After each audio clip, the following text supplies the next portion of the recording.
L'hypertension intracrânienne idiopathique, vous me demandez d'en parler.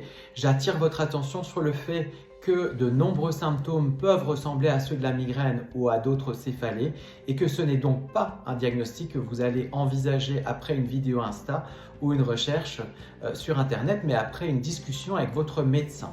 Alors l'hypertension intracrânienne idiopathique, c'est trop de pression dans le cerveau, le plus souvent en lien avec une prise de poids récente, et ça touche plus souvent la femme, même si ça peut toucher l'homme, ça peut aussi toucher quelqu'un qui n'est pas en surpoids, quelqu'un qui n'est pas en obésité. Ça se manifeste par des maux de tête inhabituels, prédominant souvent le matin et qui sont souvent associés à des nausées, voire à des vomissements. Il y a régulièrement des symptômes visuels et c'est le gros risque avec cette maladie, c'est d'avoir une baisse d'acuité visuelle et parfois les patients décrivent également une vue toute noire lorsqu'ils se penchent en avant par exemple pour faire leur lacet.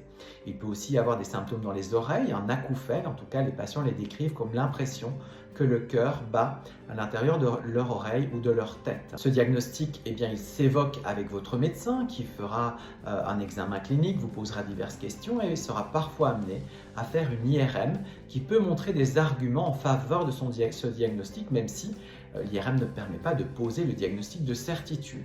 Il faut régulièrement avoir l'avis d'un ophtalmologue pour rechercher les conséquences ophtalmologiques et confirmer le diagnostic. Et puis on est souvent amené à réaliser une ponction lombaire pour mesurer la pression à l'intérieur du cerveau et parfois retirer un peu du liquide céphalorachidien pour soulager les patients.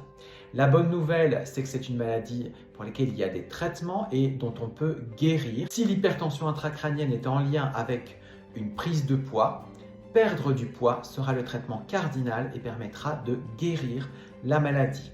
On associe régulièrement un traitement médicamenteux qui réduit la pression intracrânienne en limitant la production de liquide céphalorachidien et ce n'est que très rarement qu'on est amené à se tourner vers des interventions chirurgicales.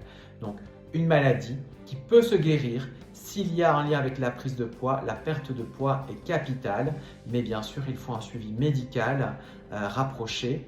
Parlez-en avec votre médecin. À bientôt.